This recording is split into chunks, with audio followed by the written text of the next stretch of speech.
कर्नाटक के लोगों को 5 गारंटी की मंजूरी देने के लिए कांग्रेस संसदीय दल की अध्यक्ष सोनिया गांधी ने सिद्धरामैया सरकार की तारीफ की है और कर्नाटक के लोगों को बधाई दी है।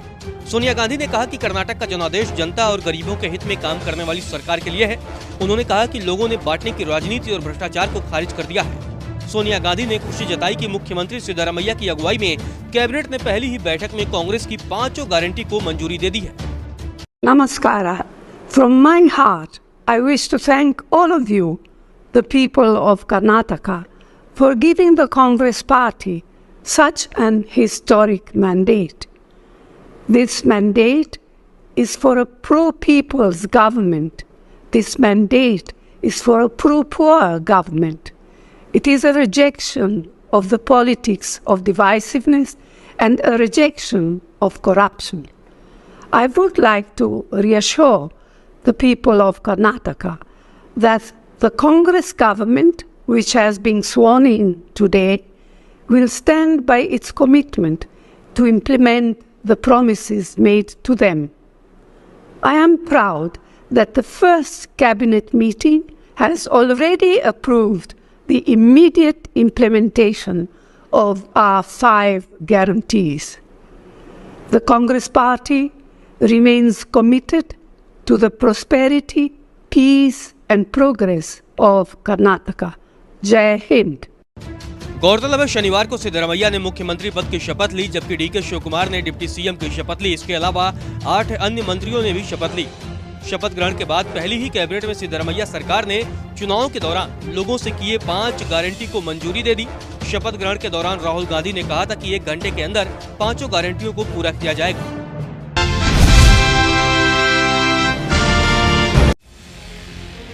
नितिन गडकरी ये मौजूदा सरकार में वो मंत्री हैं जिनकी तारीफ सिर्फ इनकी सरकार नहीं बल्कि विपक्ष के नेता भी करते हैं। अक्सर ऐसे कई मौके आते हैं जब नितिन गडकरी के काम की खूब तारीफ की जाती है और अब इसी कड़ी में नाम जुड़ गया है कांग्रेस नेता का। आए दिन बीजेपी पर हमला रहने वाली कांग्रेस नेता अलका लांबा भी नितिन गडकरी की फैन हो गई है। वो भी नितिन गडकरी के काम की तारीफ करने से खुद को नहीं रोक पाई। अलका ने नितिन गडकरी का एक वीडियो शेयर किया है जिसमें वो बता रहे हैं कि पानीपत से दिल्ली आने वाली सड़क में 20 लाख टन कचरे का इस्तेमाल किया गया है। अलका लांबा ने इस वीडियो को ट्वीट किया और ट्वीट करते हुए लिखा कि एकमात्र मंत्री जिसकी जुबान नहीं काम बोलता है, इनका वास्ता अटल युग से जो है जुबान चलाने वाले तो एक एक कर कुर्बान हो गए। इसके साथ ही अलका लांबा ने रिस्पेक्ट वाले हैशटैग का इस्तेमाल भी किया। वीडियो में नितिन गडकरी ने बताया था कि पानीपत से दिल्ली आने वाले एक्सप्रेसवे में हमने 20 लाख टन कचरे का इस्तेमाल किया है। जितने भी आगे काम हो रहे हैं उसमें हम कचरे का इस्तेमाल कर रहे हैं। इसके लिए खास तकनीक का इस्तेमाल करना पड़ता है। साथ ही बैम्बू, रबड़ का पाउडर और प्लास्टिक का भी सड़कें बनाने में इस्तेमाल किया जा रहा है।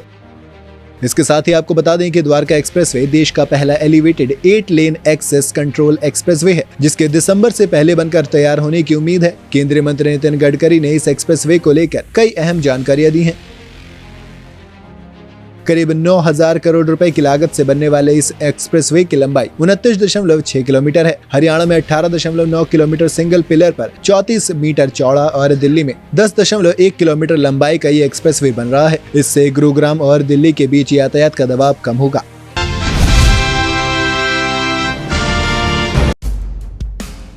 AIMIM के अध्यक्ष असदुद्दीन ओवैसी ने प्रधानमंत्री नरेंद्र मोदी से सवाल पूछे हैं। उन्होंने पूछा कि क्या 500 रुपए के नोट भी वापस ले लिए जाएंगे। दरअसल RBI ने ऐलान किया है कि वो 2000 रुपए के नोट चलन से वापस ले रहे हैं। इसके एक दिन बाद हैदराबाद के सांसद असदुद्दीन ओवैसी ने ट्विटर पर प्रधानमंत्री नरेंद्र मोदी से 1-2 नहीं बल्कि 5 सवाल पूछे।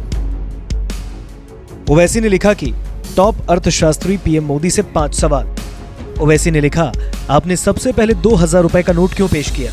क्या हम 500 के नोट जल्द ही वापस लेने की उम्मीद कर सकते हैं? 70 करोड़ भारतीयों के पास स्मार्टफोन नहीं है, वे डिजिटल भुगतान कैसे करते हैं? नोटबंदी करने में बिल गेट्स के स्वामित्व वाले बेटर देन कैश अलायंस की क्या भूमिका है? क्या NPCI को चीनी हैकर्स द्वारा हैक किया जा रहा है? यदि हाँ, तो युद्ध होने पर भुगतान का क्या होगा? तो ये ट्वीट आपने देखा असदुद्दीन ओवैसी का। इसमें 5 सवाल उन्होंने प्रधानमंत्री नरेंद्र मोदी से पूछे। गौरतलब है कि नवंबर 2016 में जब 500 और 1000 रुपए के नोट वापस लिए गए, तब 2000 रुपए के नोट को पेश किया गया।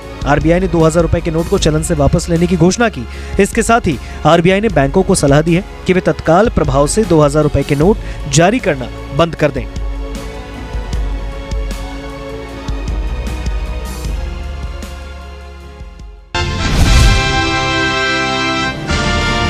यहाँ तो आए ही थे आपसे मिलने के लिए और इनको काफ़ी जो सुप्रीम कोर्ट का फैसला हुआ बहुत अच्छा लगा और हम लोग तो देखते ही रहे।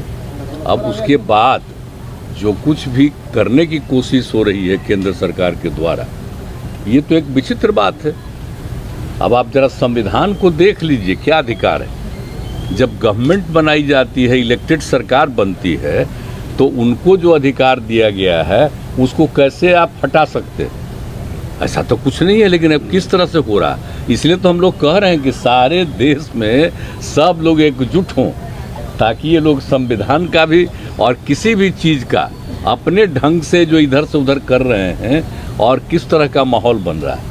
आप दिल्ली में इनको लोगों ने किस तरह से बहुमत दिया है और किस तरह से सब लोग साथ हैं, और हम लोग इस बात को मानते हैं कि काम कर रहे हैं, बहुत अच्छा काम कर रहे हैं। और उसके बाद सुप्रीम कोर्ट का भी फैसला हो जाए तो राज्य सरकार को जो अधिकार है काम करने का, उस काम को रोक दिया जाएगा। ये सब तो बहुत ही आश्चर्य का विषय है। तो ये हम लोग तो बिल्कुल इनके साथ हैं, और जो कुछ भी है हम लोग जो आगे भी जो मीटिंग करेंगे, जो हम लोग कोशिश कर रहे हैं कि ज़्यादा से ज़्यादा विपक्षी पार्टियां एकजुट हो जाएं और मिल करके हम लोग पूरे देश में अभियान चलाएं, हर राज्य में अभियान चलाएं कि सब कुछ कानून का पालन होना चाहिए, आपस में सब लोगों के बीच में प्रेम और भाईचारे का भाव होना चाहिए, और जिस तरह से लोगों के बीच में विवाद पैदा करने की कोशिश होती है उन सब चीज़ को बंद करना चाहिए और देश आगे बढ़ेगा। तो ये सब चीज़ जो हम लोगों के मन में बात है तो सब लोग तो सहमत है ही, और उसके बाद अगर इस तरह की कोई बात होगा तो जो कह रहे हैं हम लोग पूरे तौर पर इनके साथ हैं। ये जो भी कह रहे हैं बिल्कुल ठीक कह रहे हैं, इनके साथ हम लोग हैं पूरे तौर पर। हम लोग का पूरा मामला फंस गया है। प्रधानमंत्री ने कहा था, जब पहली वाली नोटबंदी 8 बजे जाहिर की थी, तब क्या कहा था हमारे प्रधानमंत्री जी ने? नोटबंदी से भ्रष्टाचार कम होगा, हिंसाचार कम होगा, टेररिज्म कम होगा, महंगाई कम होगी, ब्लैक मनी कम होगा। उसमें से कुछ भी हुआ नहीं। लोगों की नौकरी चलाई गई, लोगों का रोजगार चला गया, भ्रष्टाचार बढ़ गया, काला पैसा बढ़ गया, टेररिज्म बढ़ गया। देखिए मणिपुर, जम्मू कश्मीर में क्या हो रहा है, आप देख लीजिए। कहाँ से पैसा आ रहा है, ब्लैक मनी। प्रधानमंत्री ने यह भी कहा था कि अगर नोटबंदी का मेरा निर्णय फंस गया तो मैं पब्लिकली फांसी पर मुझे लटका दीजिए। अब क्या करना, अब क्या कहें, फंस गया है ना, तो आप प्रायश्चित लीजिए। आप दूसरी बार नोटबंदी कर रहे हो। देश के अर्थव्यवस्था के साथ इतना घिनौना खिलवाड़ इतिहास में कभी नहीं हुआ था। उनको क्या लगता है ये कोई अहमदाबाद की दुकान चला रहे हैं क्या? ये देश चला रहे हैं। उनको अब तक समझ में नहीं आ रहे, ये देश चला रहे हैं। अहमदाबाद की दुकान नहीं, सूरत की दुकान, कपड़े की दुकान नहीं चला रहे ये लोग।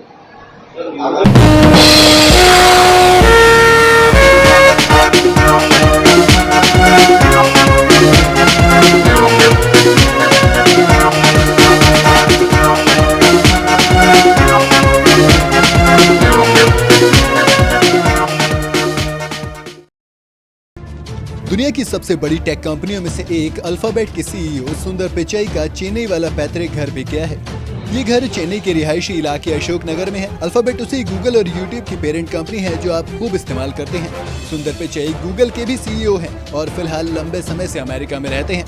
सुंदर पिचाई का जन्म चेन्नई में हुआ था, लेकिन वो मेटलर्जिकल इंजीनियरिंग की पढ़ाई करने के लिए 1989 में IIT खड़गपुर चले गए थे। उनके पड़ोसी के मुताबिक वो 20 साल की उम्र तक इसी घर में रहे। दिसंबर में जब गूगल के सीईओ चेन्नई आए तो उन्होंने सिक्योरिटी गार्डों को कैश और कुछ घरेलू सामान दिया था।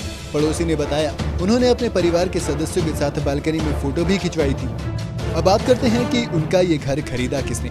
हिंदू बिजनेस लाइन की खबर के मुताबिक गूगल के सीईओ सुंदर पिचाई का चेन्नई वाला घर तमिल सिनेमा के अभिनेता और निर्माता सी मणिकंदन ने खरीदा है। ये मणिकंदन की पहली प्रॉपर्टी होगी। रिपोर्ट के मुताबिक मणिकंदन काफी समय से घर खरीदने की तलाश में थे।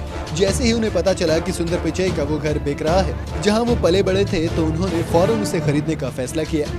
मणिकंदन ने कहा, सुंदर पिचाई ने हमारे देश का गौरव बढ़ाया है और जिस घर में वो रहते हैं उसे खरीदना मेरे जीवन का एक गौरवपूर्ण उपलब्धि होगी। मणिकंदन ने कहा कि गूगल के सीईओ के माता पिता की विनम्रता ने उन्हें प्रभावित किया है। उन्होंने कहा, सुंदर पिचई की मां ने खुद एक फिल्टर कॉफी बनाई और उनके पिता ने मुझे पहली मुलाकात में ही सभी कागजात दे दिए। मैं उनकी विनम्रता और विनम्र दृष्टिकोण से मंत्रमुग्ध था। यहाँ तक कि उनके पिता ने रजिस्ट्रेशन ऑफिस में घंटों इंतजार किया और मुझे दस्तावेज सौंपने से पहले सभी आवश्यक टैक्स भी चुकाए। सुंदर के पिता दस्तावेजों को सौंपते समय कुछ देर रोते रहे क्योंकि ये उनकी पहली प्रॉपर्टी थी।